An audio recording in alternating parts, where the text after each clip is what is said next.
રાધનપુરમાં આમ આદમી પાર્ટીની જબરદસ્ત બેઠક। યુવા નેતા યુવરાજસિંહે પોલીસ અને ધારાસભ્ય પર કર્યા સીધા પ્રહાર। પાટણ રાધનપુર ખાતે આમ આદમી પાર્ટી દ્વારા સભ્ય જોડો અભિયાન અંતર્ગત બેઠક યોજાઈ હતી। આ બેઠકમાં આમ આદમીના યુવા નેતા યુવરાજસિંહે ખૂબ જ ઘાતક નિવેદનો આપ્યા। સ્થાનિક ધારાસભ્ય લવિંગજી ઠાકોરને ઉઘાડા શબ્દોમાં ઘેર્યા। ધારાસભ્યના ઘરની સામે જ પાણી ભરાય છે, પણ તેઓ પાલિકા પાસે પાણી કઢાવવાની પણ હિંમત રાખતા નથી। પોલીસ પર ગંભીર આરોપ। રાધનપુરમાં બુટલેગરો ખુલ્લા દારૂના સ્ટેન્ડ ચલાવી રહ્યા છે અને એ પણ પોલીસને હપ્તો આપી। બુટલેગરો નાગરિકોને કહેશે કે પોલીસ પણ અમારું કશું ઉખાડી શકતી નથી। 35થી વધુ દારૂના અડ્ડાઓનો ખુલાસો। યુવરાજસિંહે આરોપ મૂક્યો કે રાધનપુર વિસ્તારમાં 35 જેટલા દારૂના સ્ટેન્ડો શાસનના વોટાના સહારે ચાલુ છે।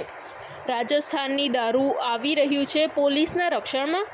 યુવરાજસિંહે ચોંકાવનારો દાવો કર્યો કે જ્યારે રાજસ્થાનથી દારૂની ગાડીઓ આવે છે ત્યારે પોલીસ તેનો પેટ્રોલિંગ કરતું હોય છે।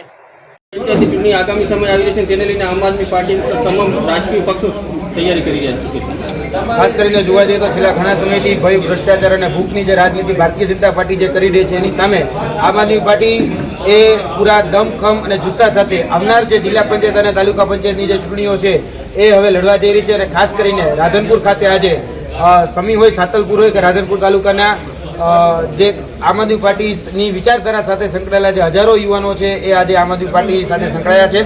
અને ખાસ કરીને આવનાર જે ચૂંટણી છે એ હવે મુદ્દાગત રાજનીતિના પ્રમાણે અમારી જે વિચારધારા છે એ પ્રમાણે હવે આ રાજનીતિમાં નવો આયામ રચવાની સાથે અમે આ ચૂંટણીઓ લડવા જઈ રહ્યા છીએ। અને ખાસ કરીને રાધનપુરના જે પાયાના જે પ્રશ્નો છે એ પાયાના પ્રશ્નોને અમે ઉજાગર કરવાના છીએ।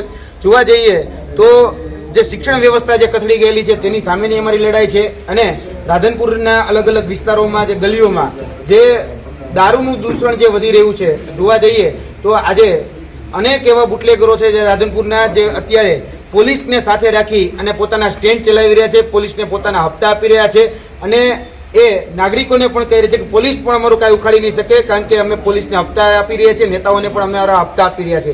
એ જ રીતે રાધનપુરના જે પ્રાણ પ્રશ્નો છે એ પ્રાણ પ્રશ્નો રોડ હોય, રસ્તા હોય, પાણી હોય અને જે ગટર વ્યવસ્થાના જે પ્રશ્નો છે તેને લઈને આવનાર દિવસોની અંદર અમે આ બધા જ પ્રશ્નો જે છે સામાન્ય જનતા સુધી પહોંચાડવાના છીએ।